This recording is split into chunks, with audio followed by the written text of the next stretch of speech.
Thanks everyone for being here. I just worked for 30 minutes compiling an awesome update for you on a variety of topics and then lost it on my computer. So I have a bunch of handwritten notes and other things here as an alternative. So first, we haven't had a press conference in a couple of weeks, so we'll get caught up here a little bit. The COVID-19 situation, of course, continues.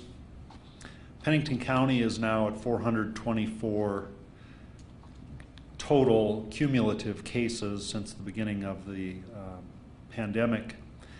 And this number accounts for 7% of the state total cumulative cases. Pennington County makes up about 13% of the state's population. We have about 7% of the total positive cases. So there's room there for us to expect if we're going to be on track with other communities that we're probably going to see some more cases. Of the 424 cases, 252 are recovered, leaving 172 active cases. So that the number of active cases is going down, and then daily we see an uptick in positive cases anywhere from 6 or 8 to today is 22 new cases. Our high one-day addition of cases has been 27. There's a mass testing event this weekend at the Oyate Healthcare Center. This will be focusing on tribal members. So they're reaching out to the Native American community to try to get as many people who may be symptomatic or to come to the center to be tested. They hope to have between 200 and 400 people tested during that time. They have additional testing instruments and supplies on hand, so they're going to go forward with that this weekend. Now that'll logically cause an increase in the number of positive cases, but it'll also give them a better feel for how hard the Native American community is being hit with the pandemic. The emergency shelter, which is set up in the Rushmore Hall of the Rushmore Plaza Civic Center, will be closing June 26th. Today there are 9 patients in that center. That has been an average or high average of the daily census of that facility during this whole time. And we planned big. We anticipated that the chronic homeless individuals in town would take this pandemic exceptionally hard, and we planned for it to keep the entire community safe as well as those individuals. And we have not found a great increase in the number of chronic homeless individuals with COVID-19. It's not that they're not there, it's that the ones that are sick are not as sick. The ones in need of a shelter have been much less than we anticipated. Shelter is also very expensive to operate, and so we're now talking about what other options we may have or that these individuals may have. But we know keeping that big space over the Civic Center and all the staff is not going to be an option past June 26th. So we'll talk a little bit about the council's decision Monday night to convert the COVID-19 regulations into recommendations.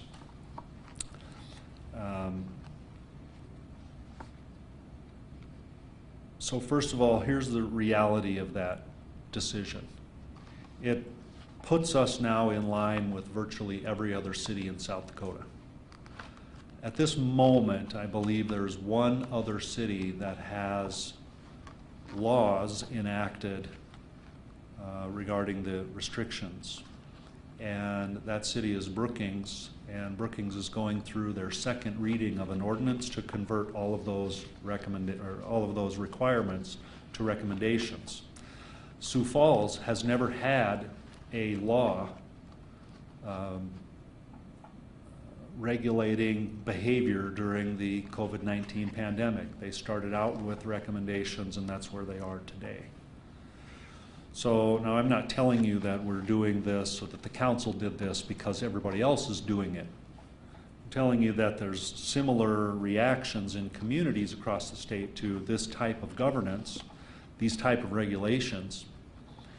And now that we are months into a global pandemic, the population is very much more conditioned to practice safe behavior. But what I hear all the time is someone will say, I went out shopping and no one was wearing a mask. And they use that as an indication that no one is taking safety precautions. And I say it really depends a lot on what you're looking for. On the same weekend, someone told me this. I went to a local grocery store and found that at least 8 out of 10 customers were wearing masks, and all of the employees were wearing masks. So there are safety precautions in here. At the moment, we have 4 members of the media in this building who are all wearing masks. So we're not as ill prepared as we were in February. So anyway, there's a lot of grief, a lot of lashing out over the council's decision, and many equating it with a certain death sentence for all of us.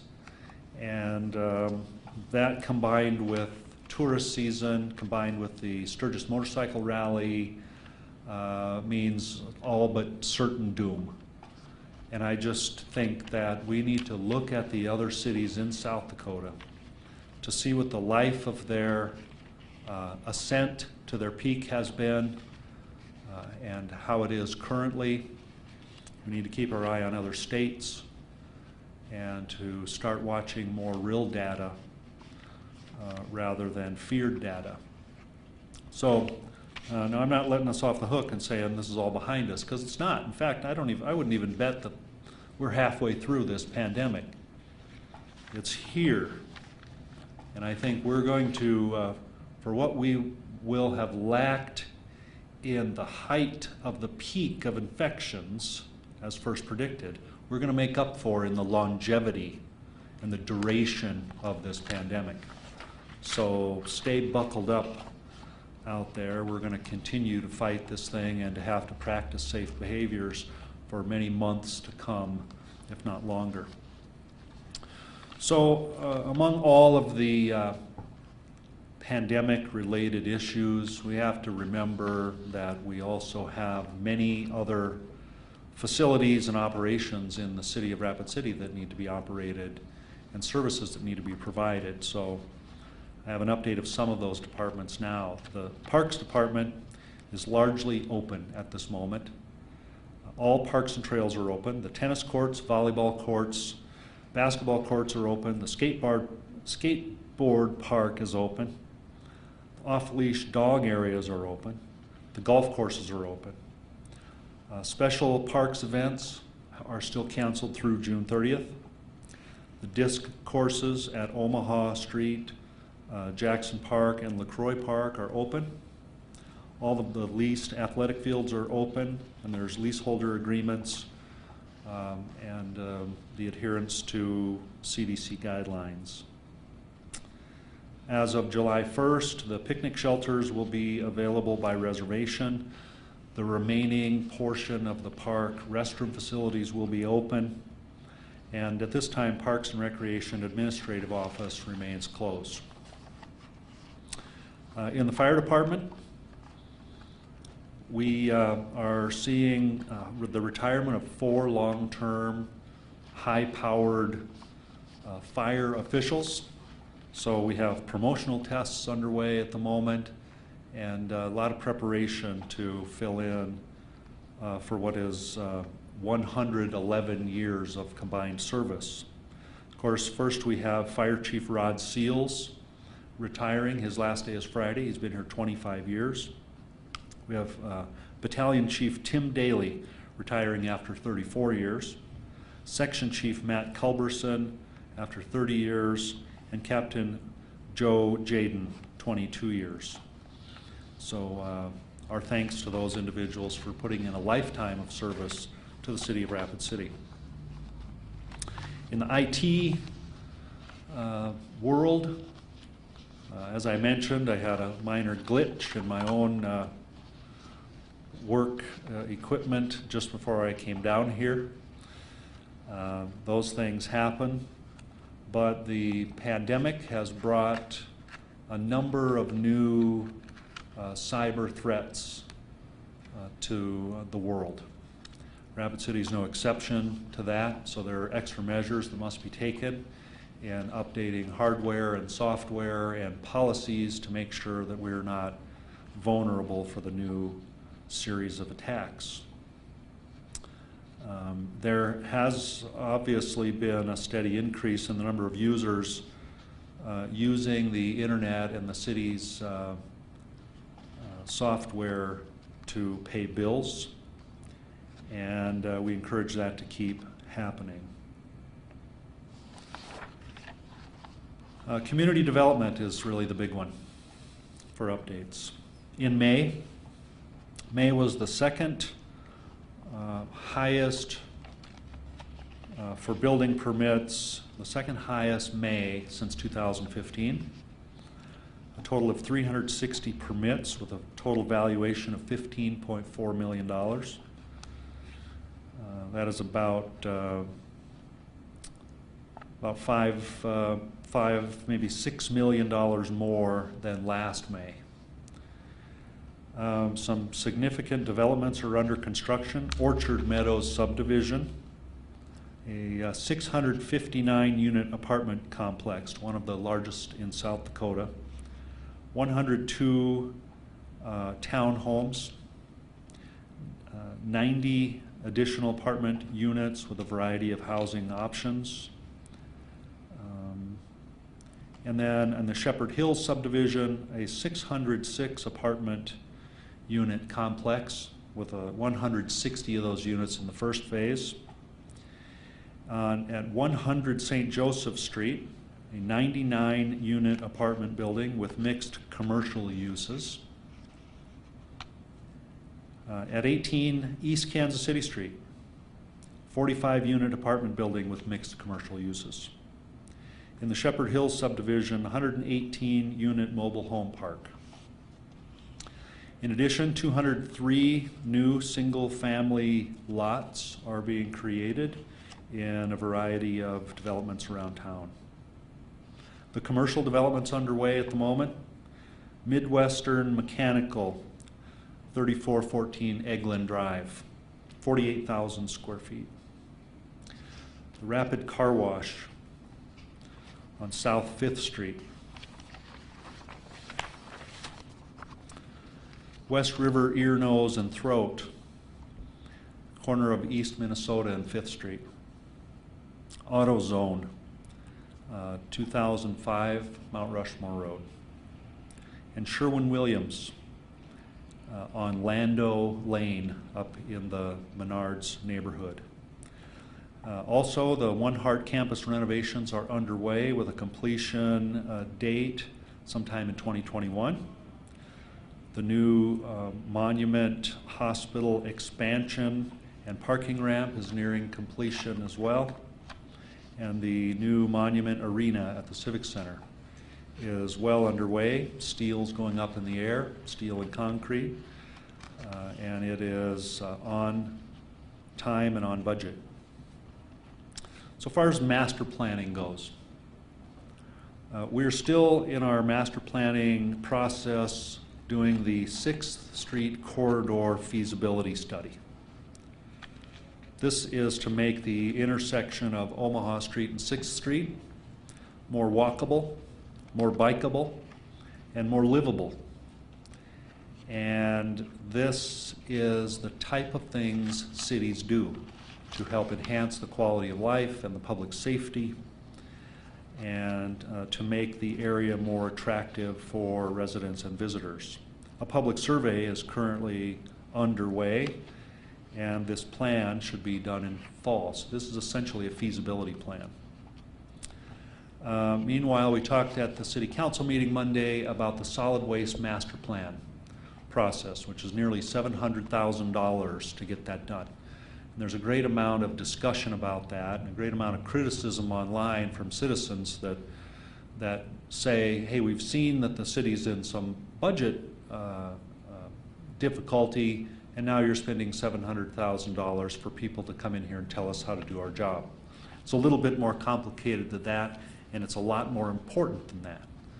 The cities do things that no one else will do because they're not profitable, first of all.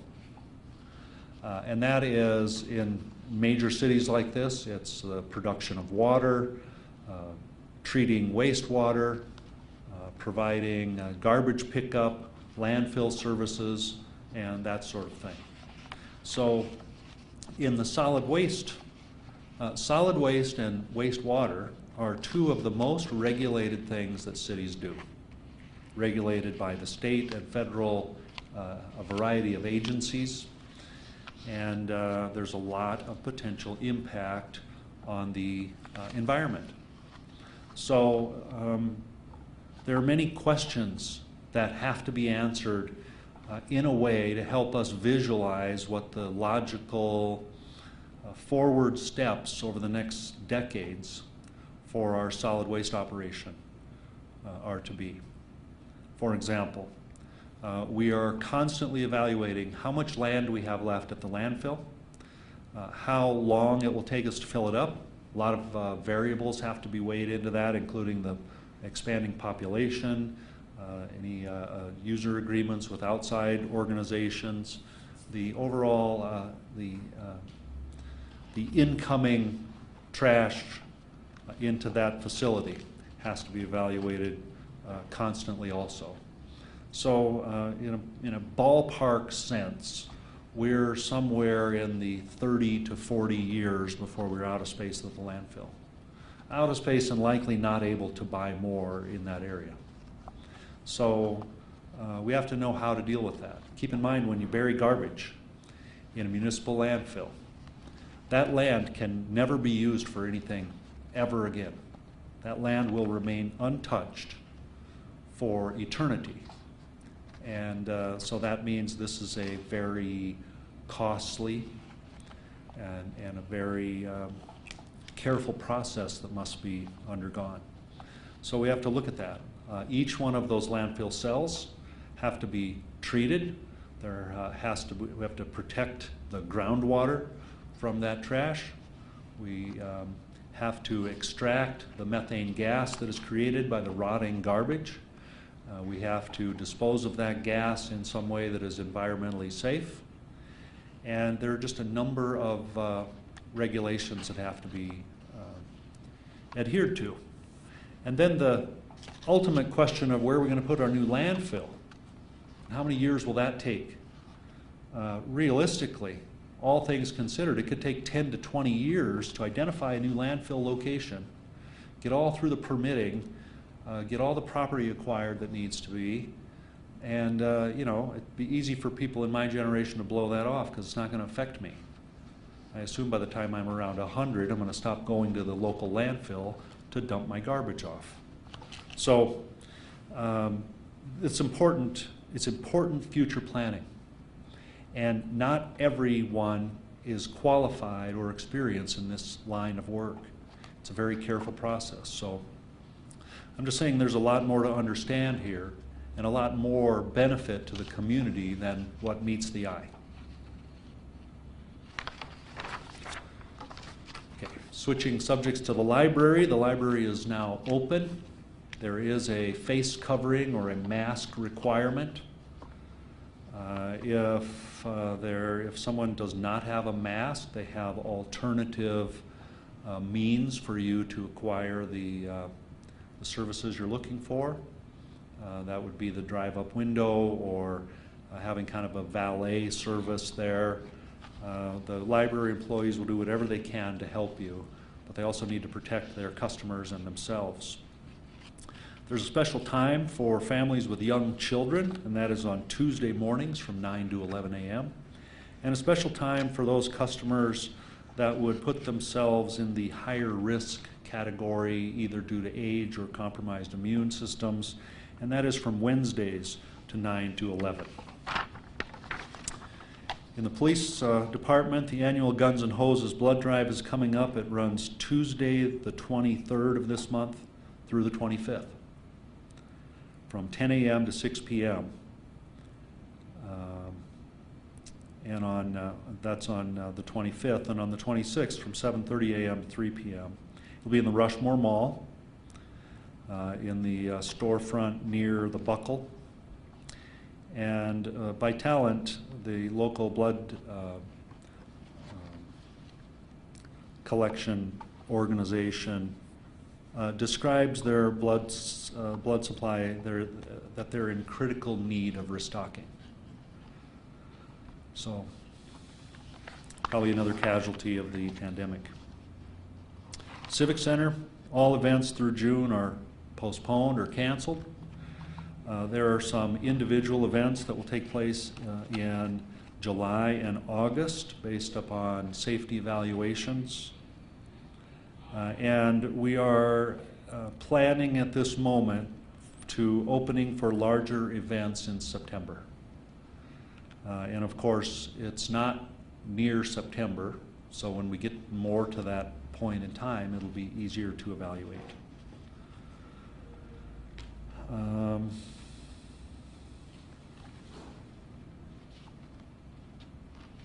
Okay.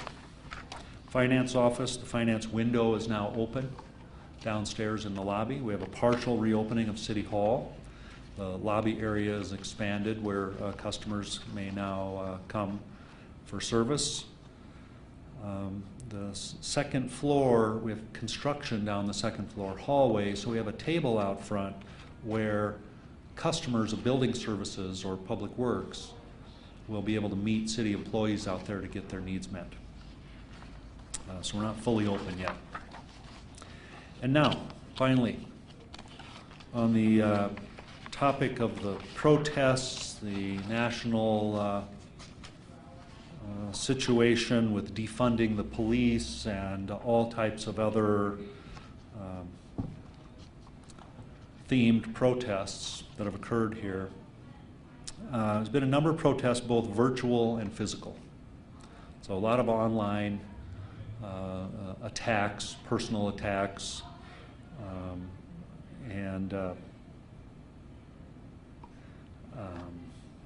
early on I issued a public statement that wasn't especially helpful. The local protest themed Black Lives Matter, and a more common one recently is to defund the police, have been regularly attended by hundreds of people locally. In Rapid City, there's been no violent clashes. A few pushing and shoving incidents and a handful of arrests based on misdemeanors for blocking traffic and that sort of thing. So, although I'm grateful for the lack of property damage or injury, I'm also disappointed at the narrative and the methods that are being used to communicate it. I've been asked by some of the protesters or some of the spectators that I should be marching with the protesters or taking a knee with the protesters or laying down with my hands behind my back to show support, or at least making a public statement supporting Black Lives Matter. That's a tough pill for me to swallow when the person standing holding a sign that says Black Lives Matter is standing next to a person advocating for the killing of police officers. And it's clear that there's only one acceptable response to these requests. I can only say yes, because if I say no, then that will be evidence of a improper attitude or evidence of racism or evidence of a lack of concern for people of color or for the community in general. So that's a hard question to navigate then. Why don't you come out and support us, march with us, let us take pictures of you kneeling down. Well, this is not how conversation occurs. This is not how change happens in America. The groups do not really seem to want a dialogue, but in contrast, they're performing a monologue.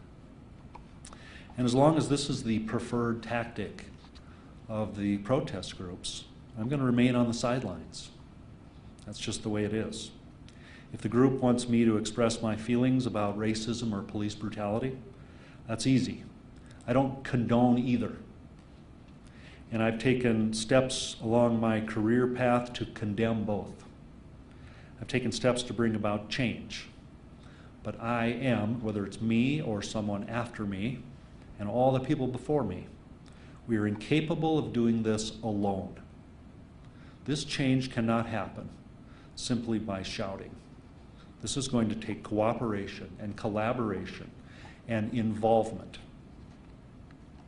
During my time with the Rapid City Police Department, we became the only South Dakota agency to seek and achieve international accreditation. I was brought up in a department to understand the police were the hired hands of the community. Today, Rapid City Police Department remains in the 5% of accredited law enforcement agencies. To the groups protesting in the streets and on social media, this is your official invitation to sit with me and other government leaders for dialogue on these issues. I hear you. If and when we meet, I hope we hear each other. I prefer to live in a community with a shared goal and shared vision and a shared sense of community. And to steal a quote, a recent quote from a friend, I want our hearts to be more open than our fear of being wrong. And when you've got people like me, people in elected positions, either afraid to speak because of saying the wrong thing, or speaking and saying something that's perceived to be wrong, then we don't move forward that way. We stall. We stall, and it, I think, creates a self-fulfilling prophecy that nobody wants to do anything about it. So I'm just telling you, I'm willing to sit and visit and take ideas, and I'm willing to explain the differences between Rapid City and Minneapolis, Rapid City and New York City, then Boston, then Los Angeles, then Seattle. We are a unique community, and people watching this event right now know what I'm talking about. We're unique, and we have a unique ability to work together if we choose to and get through things like this. But as long as it's only shouting going on, it won't happen. That's my fear. So I would open it up. I know that was a lot, but I'll open it up for any questions that anyone might have in the room.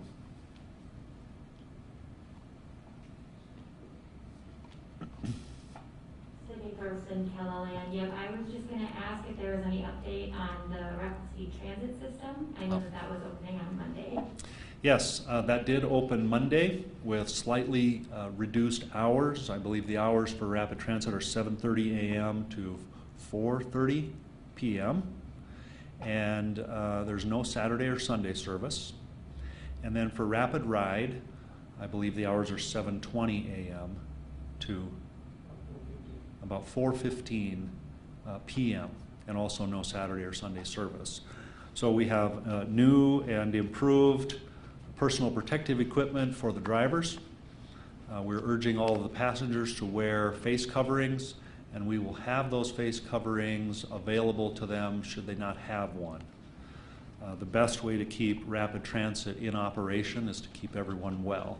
We do have all 3 drivers who had previously tested positive from COVID-19 back at work. They're all well, and so things are looking up there. There's been a lot of progress made in that 2-week period where they stood down that service in order to make those improvements and allow the staff to self-monitor.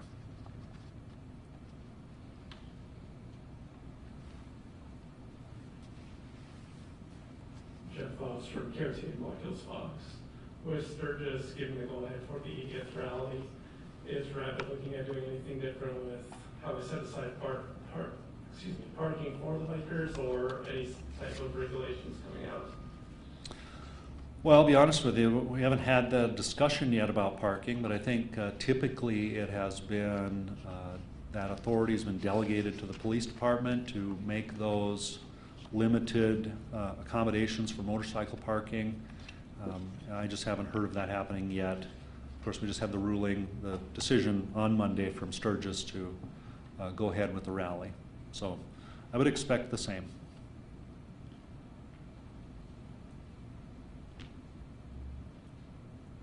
Nathan Thompson with the Rapid City Journal. In addition to Sturgis, we also have in just a little over 2 weeks' time, the return of fireworks to Mount Rushmore. Obviously, Mount Rushmore is not part of our jurisdiction here in Rapid City, but could you talk about any preparations that city government is taking for the influx of visitors as well as the potential for a presidential visit? Well, I have to be honest and tell you that the majority of our available resources will be in use either up at Mount Rushmore or in other areas of town that may also be affected by dignitary visitation. And so I've been involved in these before. It takes every available employee. It becomes very cumbersome, very intense, and some long days, not only the day of the event, but the days leading up to it. So all of our attention is going to be focused on providing security and support for those events, and then we will, like everyone else, have to wait and see if there was a negative effect from an infection standpoint to see if anything different happened. But that's where we're going to be. Just a quick follow-up to that question, Mayor. With the potential of, again, a presidential visit, Tulsa has a rally going on for the president this weekend. Besides the health concerns, what protections or preparations will the city be taking if there is protests, violence, those types of things? Are we asking for additional resources at this point? Well, virtually all law enforcement, and I would believe National Guard units would be available for one of those contingencies, either the event itself or for the fallout from that event. And right in that same time frame, then there's a major gathering just outside the city at the racetrack, and then a gathering downtown. And so we're going to be spread thin. We're going to do the best we can, but we'll be prepared to provide for security for both the presidential detail as well as any protests. But we'll be tired at the end because in a season like that, all the days off typically get canceled, the hours are lengthened, becomes a very cumbersome and very expensive operation.